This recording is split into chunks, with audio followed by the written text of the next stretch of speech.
HCS के आपके interview 10 जून से कंडक्ट होने जा रहे हैं, तो इस वीडियो में हम बात करेंगे कि कैसे एचपीएससी कंडक्ट कराता है एचसीएस के इंटरव्यूज को, ताकि आपको कंप्लीट फैमिलियरिटी रहे प्रोसेस की। And before starting the video about me, my name is doctor Amit. I have qualified HCS 2019 and have experience of giving 2 interviews with the HPSC and 3 UPSC IAS interviews. Now let us see. देखिए, before starting again, madam Marie Curie कहती थी कि nothing in the life is to be feared, it is only to be understood. Now is the time to understand more so that we may fear less. तो आपके लिए अभी time है to understand the process. इसमें हम complete बस process की बात करेंगे कि मान लीजिए आप एचपीएससी की बिल्डिंग में जाते हैं, तो एंट्री से लेके एग्जिट तक आपका क्या प्रोसेस रहता है, specially for the new student. उन्हें नहीं पता है कि क्या चीजें किस तरीके से कंडक्ट कराई जाती हैं। और let me tell you one thing, ये जो प्रोसेस बनाया गया है ये इस तरीके से बनाया गया है कि complete openness, complete transparency and सारे के सारे जो एलिमेंट्स हैं जिनसे कि किसी को भी फेवर हो सकता है, उनको बिल्कुल नेग्लेक्ट कर दिया गया है, जीरो पे लेके आ चुके हैं। अब हम इसमें सारा देखेंगे, ग्राउंड फ्लोर से लेके फर्स्ट फ्लोर से लेके बोर्ड रूम में एंट्री तक, कैसे आप बोर्ड सेलेक्ट करेंगे, तो कंप्लीट डिटेल में आपको बताऊंगा। Watch this video till the end. देखिए, अब सबसे पहले हम आते हैं ग्राउंड फ्लोर पे। तो ये एचपीएससी की बिल्डिंग का ग्राउंड फ्लोर है। ये आपका एंट्रेंस रहेगा, यहां से आप एंट्री करेंगे, यहाँ पे सिक्योरिटी गार्ड रहते हैं, आप एंटर करते हैं और यहाँ पे सामने आपकी स्टेयर्स रहती हैं, राइट साइड में लिफ्ट रहती है। ये मेल वॉशरूम है, लेफ्ट साइड में एक्सट्रीम में फीमेल वॉशरूम रहेगा। और यहाँ पे आपके कैंडिडेट्स के लिए चेयर रहती है। सामने एक रिसेप्शन एरिया रहता है, एक बायोमेट्रिक एरिया रहता है। सबसे पहले जो कैंडिडेट्स आते हैं उनका डॉक्यूमेंट वेरिफिकेशन किया जाता है। जो भी डॉक्यूमेंट आपके रिक्वायर्ड हैं, ग्रेजुएशन के, 10th के, 12th के, डोमिसाइल ऑफ हरियाणा, प्रेजेंट और नॉट, कास्ट सर्टिफिकेट, ये सारी चीजें आप लेके जाएंगे और ये यहाँ पे आपको वेरीफाई कराने पड़ेंगे विद द ओरिजिनल डॉक्यूमेंट्स। ये सेल्फ अटेस्टेड आप लेके जा सकते हैं। उसमें जैसे ही आप डॉक्यूमेंट वेरीफाई कराएंगे, again you have to come to the chair और फिर आपकी बायोमेट्रिक वेरिफिकेशन होगी। ये दोनों वेरिफिकेशन होने के बाद next step will be deputy secretary sir, he will be coming to address all the candidates. वो आपको बताएंगे कि क्या कंप्लीट प्रोसेस रहेगा और कैसे उन्होंने सारी की सारी चीजें ट्रांसपेरेंट बनाने की कोशिश करी है।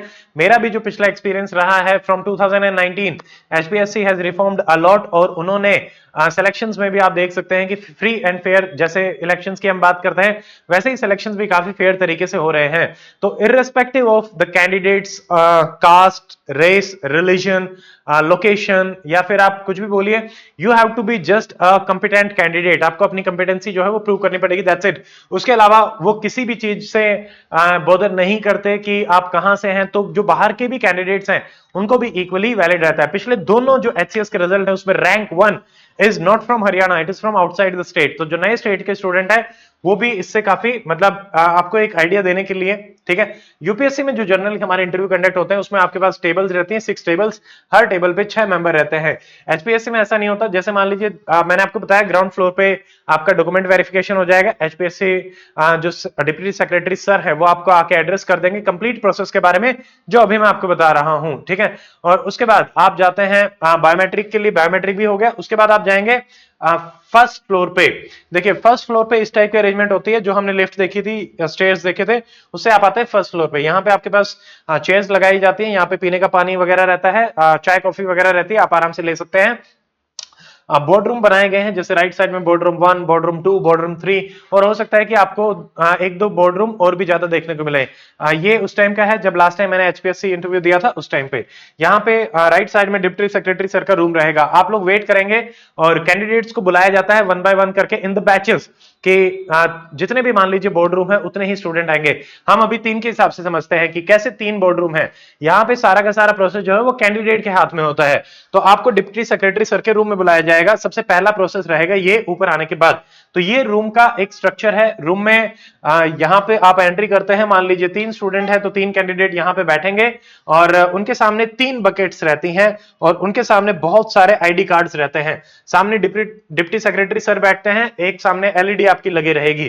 फॉर एग्जाम्पल आप कैंडिडेट हैं, यहाँ पे बैठे हुए हैं, आपको बोला जाएगा कि आप इन तीनों में से कोई भी एक चिट जो है वो चूज कर लीजिए। तो इसमें लिखा रहेगा बोर्ड नंबर 1 2 3, आपका जो मन करता है वो आप चूज कर सकते हैं। आपने उठाया, आपको दिखेगा नहीं कि उसमें क्या है, it is random for you. तो आपने उठाया, आपका चिट खुली बोर्ड नंबर 2, तो वहां पे यहाँ पे फिल कर दिया जाएगा। यहाँ पे आ जाएगा आपका बोर्ड नंबर 2 एलईडी स्क्रीन पे। फिर यहाँ पे रहेगा कैंडिडेट के लिए एक आईडी कार्ड, इसमें नंबर्स रहेंगे, मान लीजिए 151 152 153, इस टाइप से रैंडम नंबर्स है। आप एक आईडी कार्ड अपना उठाएंगे, तो उसके बाद आपका नेम और anything is not will be your identity, आपकी आइडेंटिटी रहेगी। आपका ये नंबर, मान लीजिए आपका नंबर आया 151, तो आपको ये कार्ड दे दिया जाएगा, वो कार्ड आपको गले में पहनना है। 151 बोर्ड नंबर 2 ये रख दिया जाएगा और आपके रोल नंबर पे उस चीज को फिट कर दिया जाएगा। ठीक है, अब ये जो इंफॉर्मेशन है ये गुप्त रखने के लिए करी गई है कि यहाँ पे इसमें आने के बाद आपका रोल नंबर जो था वो जा चुका है, आपका नेम जो था वो जा चुका है, और उस रोल नंबर और नेम को एक नंबर असाइन कर दिया गया है 151, और एक बोर्ड असाइन कर दिया गया है जो कि कैंडिडेट ने खुद चूज किया था। अब जो कैंडिडेट है वो उस पर्टिकुलर बोर्ड में जाएंगे। ये बोर्ड का स्ट्रक्चर रहेगा। बोर्ड में आपके 5 मेंबर्स जो लास्ट टाइम थे, और पिछले बार भी दोनों इंटरव्यूज में 5-5 मेंबर देखने को मिले थे, इस बार भी आपको 5 ही मेंबर मोस्ट प्रोबेबली देखने को मिलेंगे। बीच में जो है वो बोर्ड के चेयरपर्सन रहते हैं, उसके अलावा आपको 2-2 मेंबर्स और मिलेंगे। यहाँ पे कैंडिडेट को बिठाया जाता है सामने, और एक लिमिटेड सी दूरी रहती है। 5 मेंबर्स के सामने 5 स्क्रीन रहती हैं, और वो आपसे सवाल पूछेंगे। मान लीजिए लगभग आपका 20 मिनट का इंटरव्यू रहेगा या 25 मिनट का, तो हर मेंबर आपसे 4 से 5 मिनट सवाल पूछेगा, और फिर अगले मेंबर को दे दिया जाएगा। और जो क्वेश्चंस भी हैं वो रेलेवेंट रहेंगे आपकी सिविल सर्विसेज के रिगार्डिंग। जैसे लास्ट टाइम इंटरव्यू में मैंने वीडियो में भी बात करी थी, आपको जैसे आपके बैकग्राउंड के रिगार्डिंग क्वेश्चन पूछे जाएंगे, आपके एजुकेशन के रिगार्डिंग पूछे जाएंगे। ठीक है, बट आप अपनी आइडेंटिटी को रिवील नहीं कर सकते। उसके अलावा अगर आपने कहीं जॉब करी है तो उसके रिगार्डिंग आपसे सवाल पूछे जा सकते हैं। क्यों आप सिविल सर्विसेज में आना चाहते हैं, क्या हरियाणा के बारे में आप समझते हैं, क्या प्रॉब्लम्स है, क्या सॉल्यूशन हो सकता है, कोई सिचुएशन देखिए भी आपसे सवाल पूछा जा सकता है, करंट अफेयर, इंटरनेशनल रिलेशन, ये सारे सवाल आपको प्रिपेयर करने पड़ेंगे। और एकेडमी का जो इंटरव्यू गाइडेंस प्रोग्राम रहेगा उसमें भी हम ये सारी की सारी चीजें आपको डॉक्यूमेंट फॉर्म में विद कंटेंट प्रोवाइड भी कराएंगे। जो भी स्टूडेंट उस प्रोग्राम में एनरोल करना चाहेंगे तो उनके लिए रहेगा। जो पुराने स्टूडेंट है वो ऑलरेडी एनरोल कर चुके हैं, और उनको विद इन 1 और 2 डेज सारा प्रोसेस भी आपको डिटेल में बता दिया जाएगा। देखिए अब इसमें क्या रहता है कि अब जो मान लीजिए जितने भी मेंबर्स ने आपका इंटरव्यू लिया, कैंडिडेट नंबर 1 मान लीजिए यहाँ पे बैठे हुए हैं, तो अब हर मेंबर अपने अपने मार्क्स देगा। जैसे मान लीजिए आउट ऑफ 10 इन्होंने दिए 6 मार्क्स, यहाँ में मिले 5 मार्क्स, यहाँ मिले 8 मार्क्स, यहाँ मिले 4, यहाँ मिले अगेन 8 मार्क्स, तो इनका सबको फिल करने हैं अपने अपने मार्क्स सिस्टम में। कैंडिडेट नंबर 151 के लिए, क्योंकि वही उसकी आइडेंटिटी है, वो आपसे नाम भी नहीं पूछ सकते, तो अब फिल करने के बाद उनका जो एवरेज होगा that aggregate will be your score, और वो फिक्स हो जाएगा। जैसे ही यहां पे पैनल में फिक्स होके चले जाते हैं, उसके बाद आपका अगला कैंडिडेट एंटर कर सकता है। तो किसी को नहीं पता कि कौन किस बोर्ड में आपका जा रहा है, और क्योंकि कैंडिडेट ने ही एक नंबर जो है वो पिक किया है, और कैंडिडेट ने ही बोर्ड जो है वो चूज किया है, तो ये सारी उनके हाथ में रहेंगी। बोर्ड को भी नहीं पता कैंडिडेट कौन है, कैंडिडेट को भी नहीं पता होगा बोर्ड कौन है। तो इस तरीके से आपका कंप्लीट ट्रांसपेरेंसी रखी जाएगी, और एक्सपेक्टेड यही है। तो ये मैंने आपको बता दिया है। तो 5 बोर्ड मेंबर्स के हिसाब से रहेगा। उसके अलावा जो हमारा इंटरव्यू गाइडेंस प्रोग्राम रहेगा, तो इसमें ये चीज ही है कि इस तरीके से आपका एचपीएससी का इंटरव्यू कंडक्ट कराया जाता है। कोई और भी अगर आपका डाउट है तो आप कमेंट सेक्शन में डाल सकते हैं। एकेडमी की तरफ से एचसीएस इंटरव्यू गाइडेंस प्रोग्राम, उसका जो फॉर्म है एनरोल करने के लिए, वो हमने इस वीडियो के डिस्क्रिप्शन में आपका डाल दिया है। आप आराम से उस फॉर्म को फिल कर सकते हैं। It is a Google form, उसमें आपकी डिटेल्स वगैरह ली जाएंगी, ताकि हम जो मॉक कंडक्ट कराएं या पर्सनल सेशन आपका कंडक्ट कराएं, उसमें हम उस इंफॉर्मेशन को यूज करके आपसे रेलेवेंट क्वेश्चन पूछ सकें। ठीक है, तो उस हिसाब से अपना प्रोसेस रहेगा, आप उस फॉर्म को फिल कर सकते हैं।